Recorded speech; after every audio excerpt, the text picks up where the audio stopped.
Hello again. Today is February 10th, 2021, and I thought today we'd take a look at the presidents that have been leaders of our country, because on Monday is what is called President's Day. So when I was a kid, I want to go back and just talk a little bit about what this President's Day is. When most of us, people my age and even younger, when we went to school, we didn't have the President's Day off, so to speak. We celebrated Lincoln's birthday and George Washington's birthdays. And as I recall, there were proclamations that we had assemblies in our auditoriums and whatnot, and we were a part of understanding who was Lincoln, who was Washington, and teachers up until their birthdays sometimes would have you memorize or have a project about Lincoln or Washington. And now sometimes we have these days off. And if you read up on it, it's the merchants and whatnot like the idea of having a weekend, and so did families, to have the 4-day weekend instead of, Friday, Saturday, Sunday, and perhaps Monday, where you could go shopping and have President Day sales, and that's what's happening now. So I did want to, if we can zoom in, that we have 46 presidents, but the President's Day in February honors Lincoln and George Washington. So Lincoln's our 14th and Washington was our very first. It's an interesting thing, and I'd like my students who this actual program is geared to, I'd like you to look up and see when these presidents were in office, because it's a very interesting thing to see what was happening during their times in office. And also because there's been so much polarization with the last 4 years between who's Republican, who's Democrat, what's going on, how come they're so spread apart. You might find it interesting to note that George Washington had no political party. He had been a general, and they thought he was the best leader around at the time. And basically, they asked him to be the president, and he stepped in. Adams, who became his vice president, actually made a big mistake one day when somebody in one of the cabinet meetings said, well, how should we address George Washington? And he said, well, how about like Your Majesty or something like that. He had been spending time with Benjamin Franklin in France, and he had seen how kings and queens had been addressed in England and France and Italy and those other countries. And Jefferson basically laughed him out of the room and said, how ridiculous is that? We've just had an American Revolution where we don't want a king. We're not going to call him that. And the story goes, Washington said, Mr. President seems right to me. So that's where we got the term president as a way of addressing the leader of our country who is duly elected by the people, right? There's a very interesting book called The Founding Brothers that is a good read also for some students that want to look into this a little further. And it's kind of an interesting read because the next 4 presidents actually are called Democrat/Republicans, and that party became the Republican Party. I'm sorry, wait a minute. Yes, no, Democrat Party, and then you end up with a party called the Whigs, and then you end up with a Democratic Party coming in later. So it's an interesting thing when political parties arrive on the scene and how the Federalist Party disappeared. Jefferson was a Federalist. But if you follow the presidents in some way, you'll see how different things occurred under their watch. and it's a very interesting topic. But the one thing that's always happened is when there was an election and a different person, now it's more the party, but a different person came into office, it always was peaceful transference of power, and I've talked about that before. So I'm not going to do, like a bio of every single president here. What I want to do is see how certain presidents have been honored. And this week I was very interested in Mount Rushmore. And there are 4 presidents. I'm just going to change the picture here. Mount Rushmore is a sculpture that was done out in South Dakota. And there are 4 presidents that are honored on Mount Rushmore. And we're going to talk a little bit why these 4. So let's think about why these are the 4 presidents. So the first one is Washington, George Washington. Then it's Thomas Jefferson. Let me pull this down a little bit. And Teddy Roosevelt and Abraham Lincoln. So let's think about, first of all, why were these 4 chosen? And you might find this interesting to realize that the first person who came up with the idea of carving faces into a natural wonder in South Dakota was a man named Dwayne, let me get his name, Robinson. And Dwayne Robinson was a South Dakotan state historian who was looking for a way to attract tourists to the state. So wait a minute, I have a call. Let me just, hello? Hi, Linda. Hi, Hester. Glad you joined me today. Yeah. So you got I saw you today. Yes. Where did you see me? At the school. Oh, at school, yes. Oh, yes. You were with Rosemary, right? And I'll see you tomorrow in our class. Yep. Okay. Well, today I'm going to talk about Mount Rushmore and the presidents. I think you'll find it interesting. Yeah. All right. Thanks for calling. Yeah. Bye-bye. I just wanted you to know I'm on the line. Thank you, Hester. Bye. Bye. Okay, so and please, anyone else that has a question or would like to know how to join our classes, let us know. So Dwayne Robinson, like I say, it was just basically how can we get more people to come and visit South Dakota? And he had an idea on how to do that.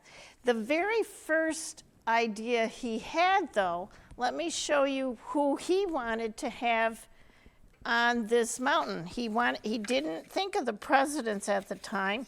He was more interested in what was happening in that part of the country. So think about it. South Dakota is out west.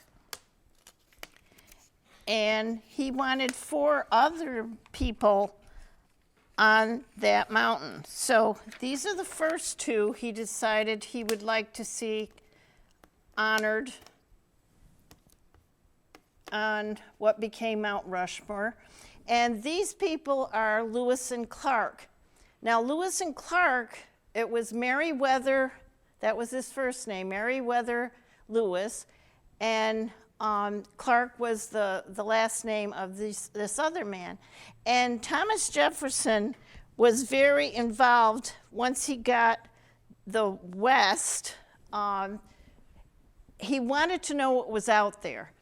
And as president, Jefferson decided he had to have an exploration by 2 people that he knew were well known, and they studied for months before they went out there. And he told them, go out and find out if there are dinosaurs out there and all sorts of fantastical myths and legends about what was out there.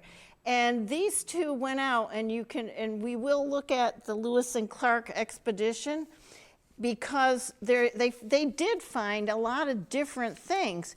One of the main reasons that they got all the way to the Pacific Ocean is because of an Indian woman named Sacagawea. And a few years back, we actually had a coin, a dollar coin, if any of you still have it. It was Sacagawea. She was an Indian woman who had been actually taken by one tribe and brought to a place out west.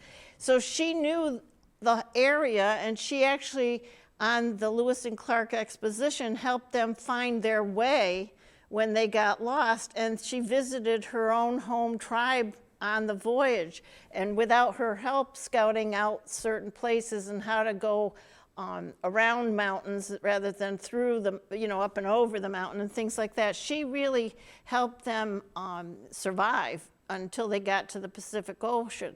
So Lewis and Clark were two men that this Dwayne Robinson said their images should be on that mountain. He also added two other people. One was another legendary figure from the West, and that was Buffalo Bill Cody, who had a Wild West show. And this would have been him over here. Where's my hand? Over here. Well, let me get it down here. Buffalo Bill's Wild West show. And he was sort of, whoops, wait a minute, let me get this straight for you. Buffalo Bill's Wild West show, and Congress of Rough Riders of the World. And he thought it would be great to show Buffalo Bill on this mountain, carved into the mountain, as a representative person of the type of man that was out in that neck of the woods, out in the South Dakota lands. And they would put on shows wherever he went. He had cowboys riding around and fake people dressed up like Indians, and show the fighting and things like that. An exciting show where you could go and be entertained, a la Buffalo Bill's interpretation of what it was like to settle the West, by killing a lot of Native Americans, I guess. But it was supposed to be a pretty good entertainment, and that's who Dwayne Robinson thought his image should go up on the mountain. The other thing that is surprising is he also not only talked about Buffalo Bill in writings when he was looking for a sculptor, he also just included the head of the Lakota Lagala tribe, Red Cloud, who was a very revered Native American for some of the Indian tribes that were out in South Dakota.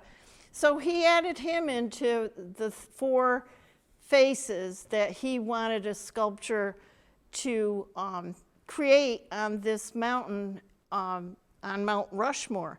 Well, apparently Dwayne Robinson heard of a man named Gutzon Borglum, that was his name, and this is the man's name, and I'll keep this one up there too.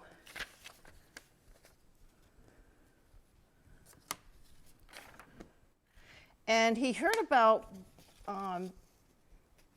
Borglum because he had been asked by the city of, let me see here, he lived in Connecticut, but he had been asked by the president of the United Daughters of the Confederacy to come to Atlanta, Georgia, and they wanted to have a place carved that would be the sculptures of Robert E. Lee and Stonewall Jackson. And this man got worldwide fame for the fact that he was such a good sculptor and did the likeness from a photo and could actually do really good work. So he ended up hiring Borglum, that's his name, Gutzon Borglum, to come out to South Dakota. And his choice of 4 people, the Lewis and Clark men, the Buffalo Bill, and Red Cloud, were not what this Gutzon Borglum was into, because actually the man apparently had a reputation for being a real racist. He didn't want to do the Red Cloud, and he had a better idea, he thought, and he made a model where he said, I think we should do the 4 presidents that everyone loves at the time, and he chose George Washington, Thomas Jefferson, and Teddy Roosevelt, and Lincoln. So, and it was based on the model that he had shown Dwayne Robinson. Now, the other thing that came up when I was looking all of this up too is, where did the name Rushmore come from? And apparently, which I should have guessed, the mountain was just a natural landmark at the time. But the idea was, if you're going to hire a sculptor, how are you going to pay for it? And Robinson, as I say, head of this historical society, decided that he had to find financing. And he hired a lawyer to come out and see, did anybody own that mountain? And he said no, it was free land, didn't belong to anybody, probably belonged to native tribes, but that was considered, they don't own anything, because they never felt they owned anything. The land belongs to everyone as far as tribes go. But his name was George Rushmore. And the story goes is that he actually made a huge donation to hire the sculptor. And as you see around, even college campuses, if somebody gives a big donation, and they suggest maybe you could name that building after me, that's apparently how this landmark became Mount Rushmore, for the guy who gave the biggest donation to have the carvings done. So just a little information about it. The Dwayne and other prominent South Dakotans secured congressional support in 1925 and began raising funds. Other people decided that would be a good monument for those 4 presidents. And they got $250,000 from the federal government at the time. So carving began October 4th of 1927. And but then, of course, if you think about it, 1927, we haven't even entered into World War II by then, because it was finally, Borglum died in 1941, and then October 31st, the whole thing was completed. So let me show you a few pictures that show how dangerous the work was.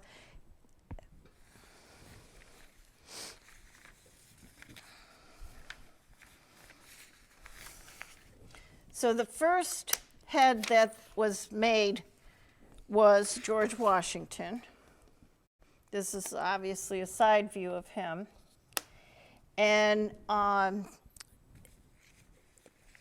then the next one that was supposed to come in was going to be Jefferson, actually to the right of the Washington head.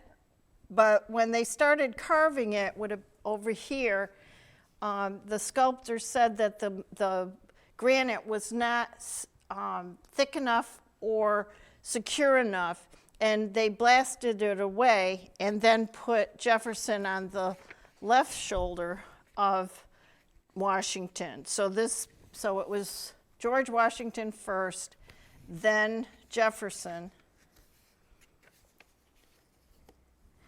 and then they tucked in Teddy Roosevelt.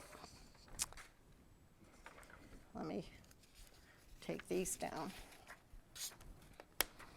Teddy Roosevelt with his glasses.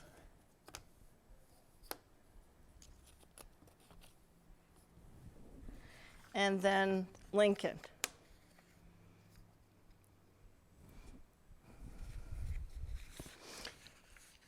And I'm going to talk a little bit about each of these presidents, why they actually seemed to fit. Most people thought it was a great idea because of the things they had done. So first of all, with Washington, let me get this. So George Washington was absolutely the first president of the United States. He was born in 1732, died in 1799. Washington led the colonists in the American Revolutionary War to win independence from Great Britain. He was the father of the country, they called him, and laid the foundation of American democracy. Because of his importance, Borglum chose Washington to be the most prominent figure on the mountain and represent the birth of the United States. And he suggested in his proposal that this was a quote he had from Washington: "The preservation of the sacred fire of liberty and the destiny of the Republican model of government are justly considered as deeply, perhaps as finally staked, on the experiment entrusted to the hands of the American people." And that's from George Washington. Now, when I say the destiny of the Republican model of government, I want you to understand that term. In that instance, Republican is not the Republican Party. A Republican form of democracy is what we have. It means that there's a federal government and a state government, and they are co-equal. The states aren't more important than the federal government, and the federal government is not more important than the states. And that's the Republican way. And then later on, you will hear about a Republican Party. But we are a republic. We had been a colony, and when we were there were 13 colonies, we belonged to Great Britain. So they didn't want, the founding fathers, including Washington as the leader, did not want another government where they were being ruled by a country, an island, Great Britain, across the Atlantic Ocean. They didn't want that when they were colonies. They didn't want it as a nation. They did not want the federal government, wherever it was, whether it was in Washington or Philadelphia at times, or New York, or different places. They did not want that. They wanted the states to have as much right to run their own states. That's a Republican way. They want states to run their own states with like an umbrella of the federal government over, and that's a republic. So keep that in mind, because that's one of the things. And the point being, right from the beginning, when we start expanding across with Lewis and Clark, by then we've got the whole country. At the beginning, we were just the eastern part of the United States, the 13 colonies, right? And as we acquire land and move west, it's a big plot of land, and we're calling it the United States. But it was an experiment. Can that much territory be run and be kept together by having the capital in Washington, D.C., sort of, that whole idea? So it's still an experiment.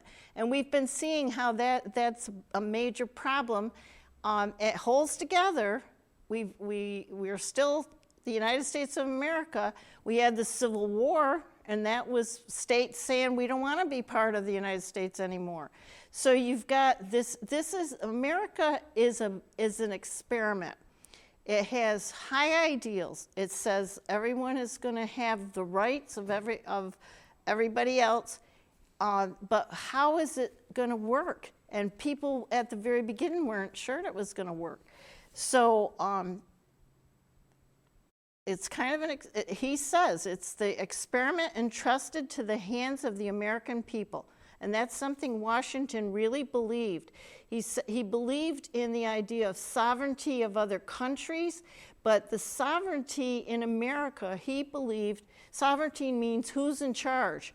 And when you see that quote from the Constitution, we've been reading the preamble where it says, "We the people," he believed they are the leaders in the United States. And if everybody can just continue to talk things out and work things out, represented by the state and the federal government, it'll work out and people will all benefit from that. It's a true experiment because we are a democracy that doesn't exist anywhere else in the world, really.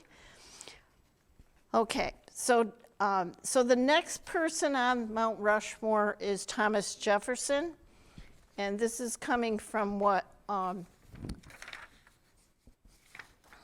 the sculptor suggested, why these would be the ones that he would sculpt.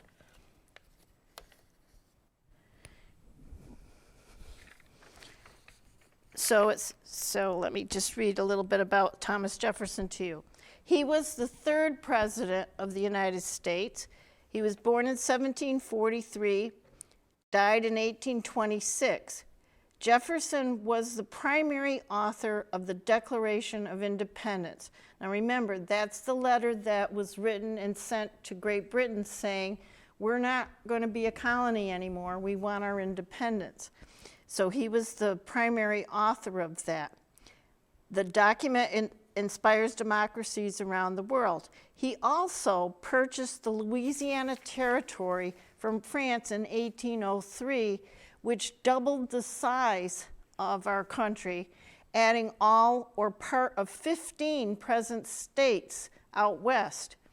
Guts and Borglum chose Jefferson to represent the growth of the United States.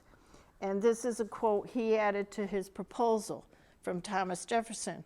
"We act not for ourselves, but for the whole human race. The event of our experiment is to show whether man can be trusted with self-government." And so he also mentions the idea of America as an idea is an experiment. And you have to think about what they're saying. Expansion, get as much land as we can. We're moving to the west, and we're going to get from the Atlantic Ocean on one side to the Pacific Ocean on the other side. And I would say all of the presidents that have ever been leaders in our United States have understood that that land ownership is at the core of a lot of the decisions that have been made throughout our history as a country. And so they use the term, they call it manifest destiny, that we have the right to do that. So the founding fathers who were, and you have to admit it, they were all white men at the time. They felt they had the perfect right from God, that they could move out west and grab up the territory. Don't forget though, the red man is out there. When we got to this shore, it wasn't empty. The Native American people were here, but they don't see it that way. They see that they're privileged and that they have the right to move out to the Pacific Ocean and call the whole territory the United States, call it America. And that's Jefferson, though. So he's claiming that if America will succeed, the human race will be better off, that sort of thing. The next person that the sculptor suggested should be Teddy Roosevelt.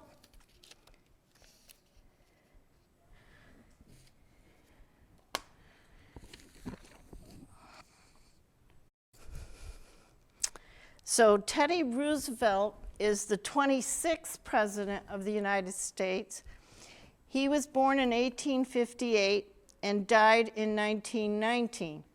Roosevelt provided leadership when America experienced rapid economic growth as it entered the 20th century. He was instrumental in negotiating the construction of the Panama Canal, linking the East and the West. And the Panama Canal is down below the United States, down, you go through Mexico, down through Guatemala and Nicaragua, Honduras, and it's a big trench that wasn't there naturally. So he negotiated the construction of the Panama Canal and made it a place where boats could go through from the Atlantic to the Pacific Ocean rather than go around South America. It would have cost a lot more money for ships to have to go down around South America to come up to like California, up the coast of California. He was known as the trust buster for his work to end large corporate monopolies and ensure the rights of the common working man.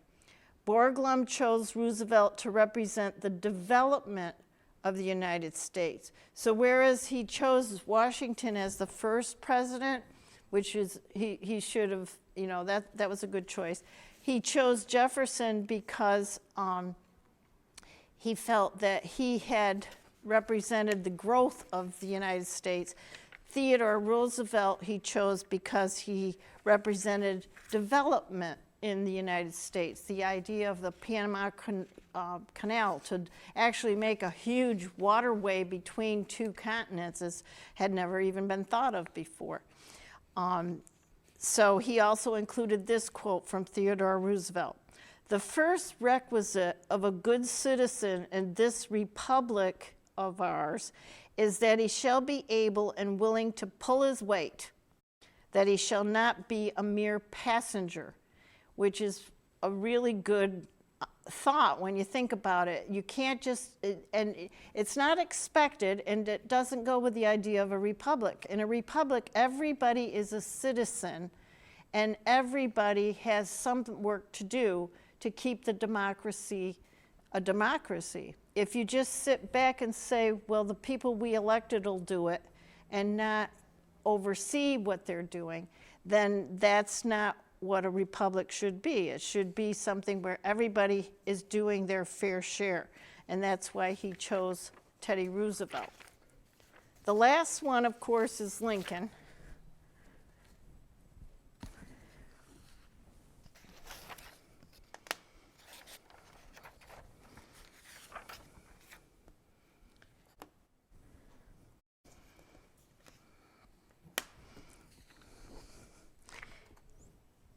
And I think even when I've thought about Lincoln in the past, I never thought about the reasoning behind Lincoln.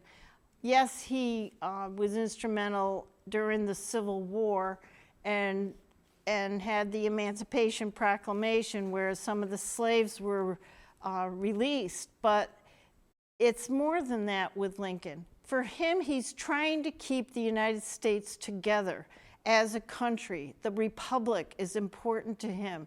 The idea that we are all in this together, we all have to have the same vision for the future. The idea of what America is Lincoln's idea.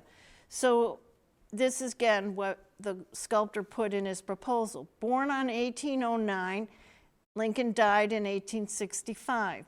Lincoln held the nation together during its greatest trial, the Civil War.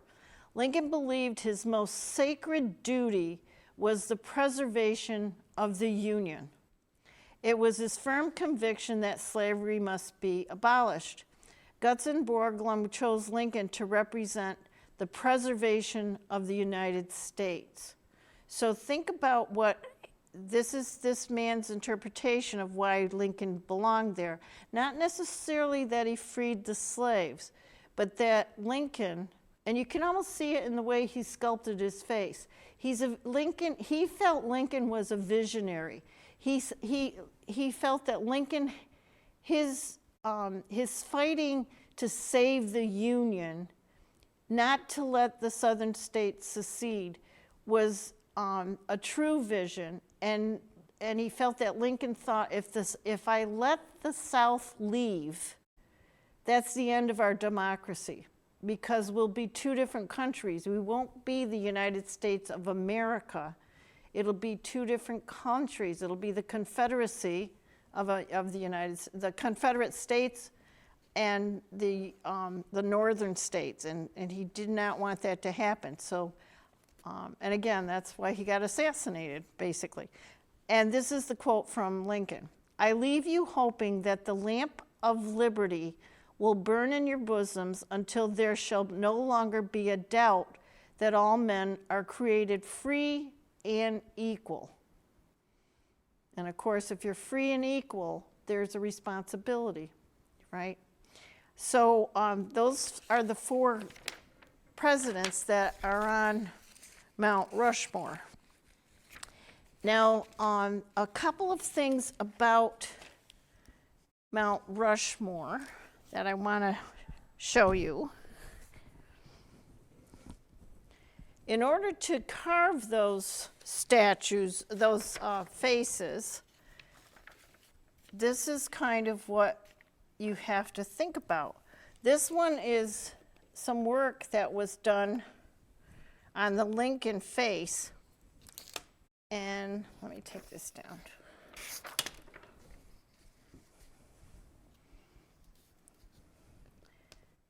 And you can see the work is very treacherous.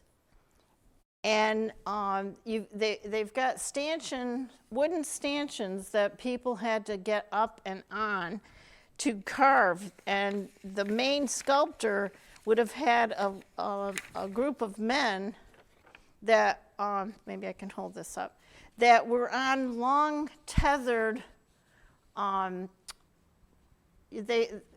a person would be climbing up a rock with belts that's holding them.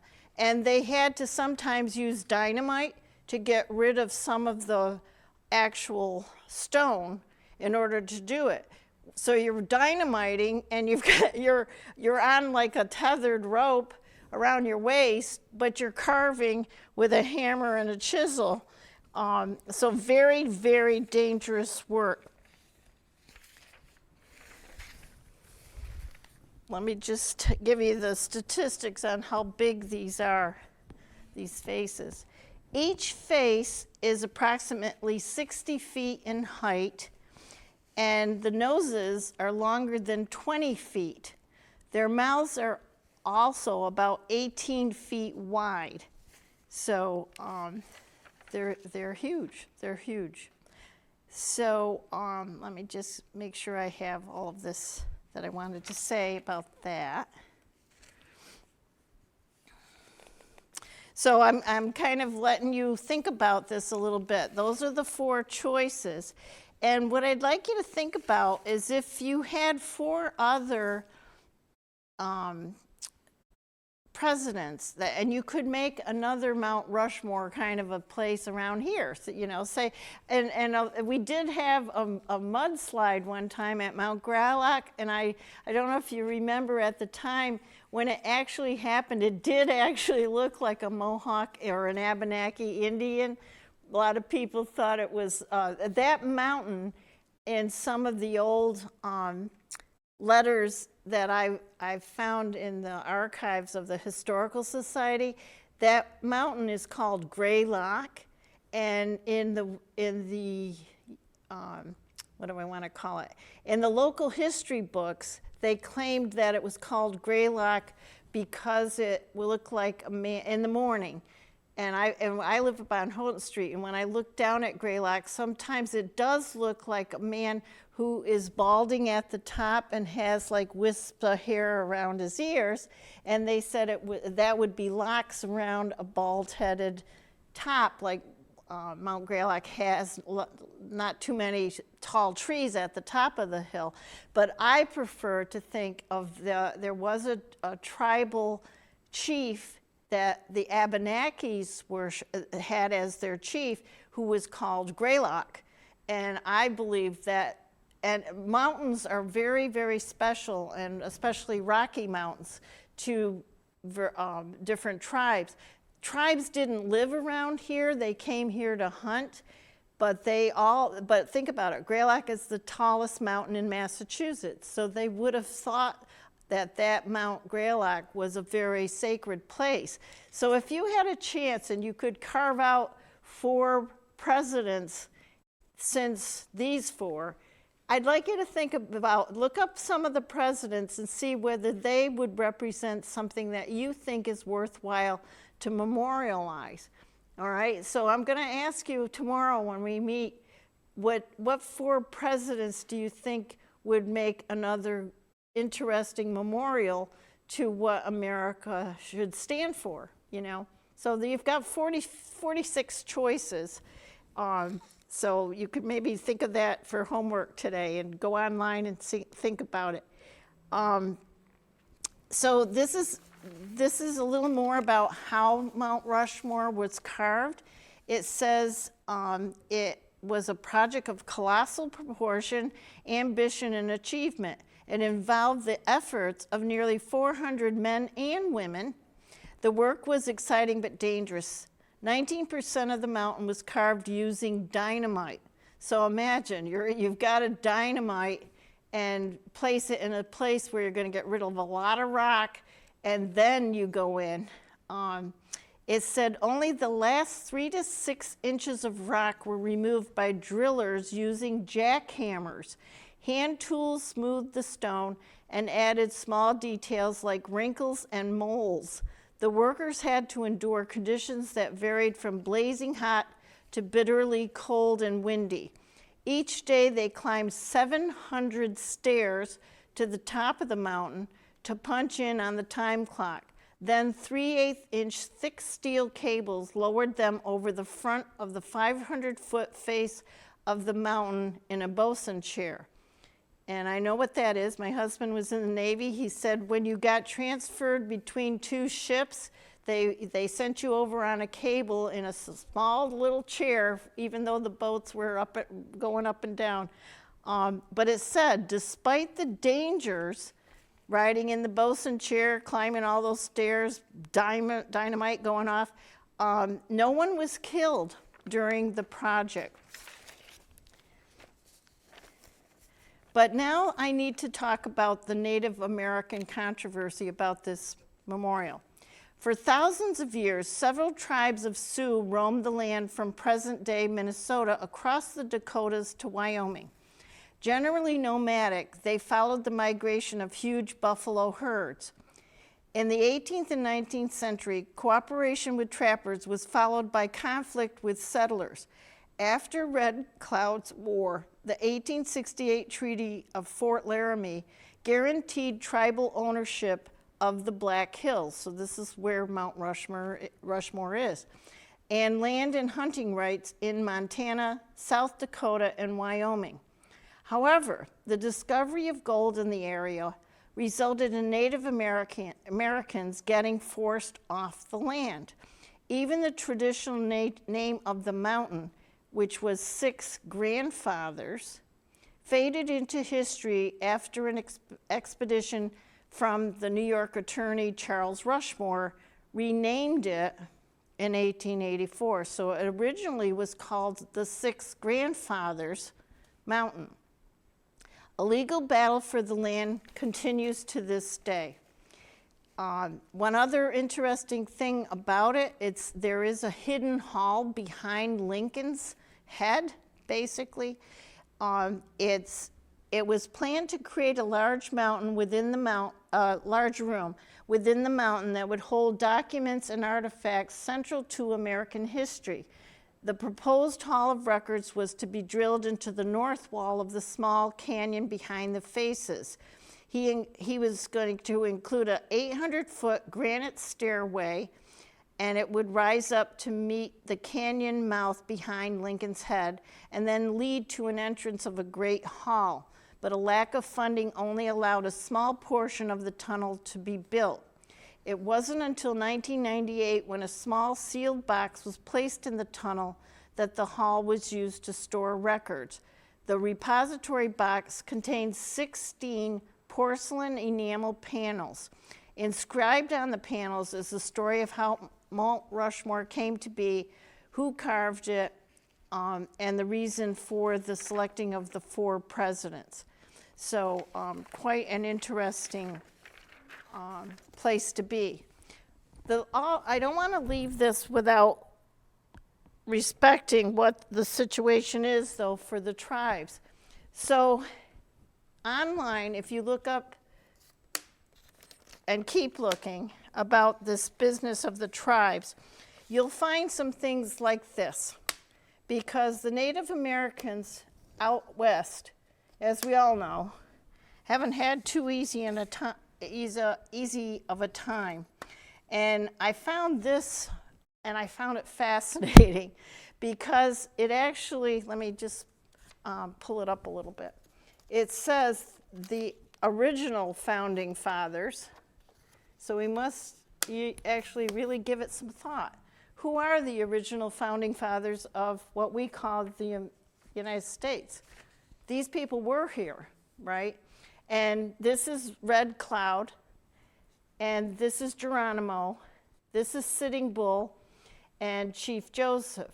So on this site, they suggested people should have given it some real thought before they put up 4 presidents, because these people were the chiefs of that actual territory where it was put up for tourists. You know, this is kind of something to give us some thought. Not all is a bad thing, though.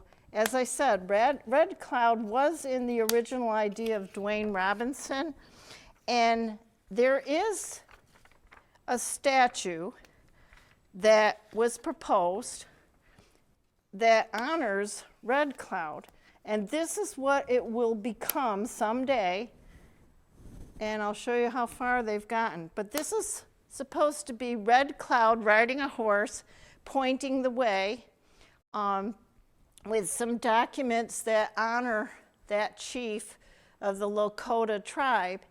And at this point, if you go out there, it's actually 17 miles from Mount Rushmore. So I'll show you what they've done so far.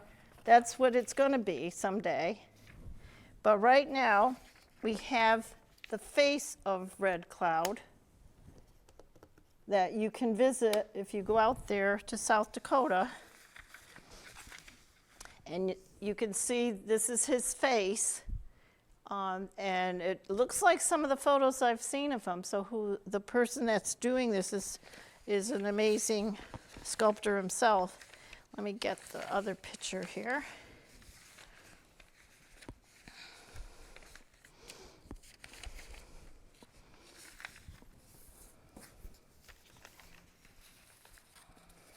No, I guess that's the only one I have. But that's the face of him. And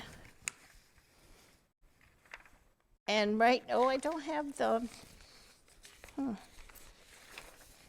It actually points, and along the back of him is a whole mountain range that will be able to become part of his horse. I thought I had the picture. This picture here, if you can imagine, this is the face, but it's pointed sideways, and this is what the rest of the mountain's going to look like when they're done. They're going to put, if you can imagine this face turned, behind him is a whole mountain range, and that's going to be a mountain that respects Red Cloud, head of the Lakota out there. Okay, so let me get my presidents back up there. So I asked you for tomorrow to be thinking about 4 other presidents that if you had the choice, like this Dwayne Robinson, who was basically a historian out there, If you had the chance to do something, say, on Mount Greylock and got a sculptor to come out, you've got 46 presidents here. And I'd like you to just give it some thought. Think about the time period for the presidents, and think about 4 presidents that could be honored for the things they've done. And it could be, you've heard of FDR was an important president. You've got Eisenhower, you've got Johnson, Clinton, the Bushes, Reagan. You can look back, as I said, Lincoln was the 14th, but there's so many other ones that are in, and we don't know that much about these men, but even now, there is a group of people who are still living. Clinton and the Bush, W. Bush and Obama, of course, and and we have Biden now that's current, but they have their own special place in history. A president works with the other branches of government, but it is a sacrifice along with their family and their wife. And it's very important that they show us respect, and we show them respect for the idea of America. The word America was kind of used in a bad way by the British. They would say the Americans as though we were inferior to the British because we were such well, the word used was obstinate, and that we wouldn't want to be part of Great Britain and things like that. But the idea of America is something to really give some thought of, and think of it as not finished yet. So when people are saying we need to be better, we don't want to lose the idea that everyone has a voice, but everybody has work to do in a democracy, in this Republican form of democracy that we have. And if you sit back, it isn't just about voting. It's also saying, how do I want others to be treated? And it kind of goes to the golden rule. But the idea of an America that stretches in such a large territory that goes from the Atlantic to the Pacific, how is it going to be governed? Because each section is different. We have different economic goals, but we all have to come to some agreement, some common ground. And that can only come from people who are educated, who are patient, who can talk things out, not go into a violent thing. I'm going to take over, and I don't want to hear what you have to say.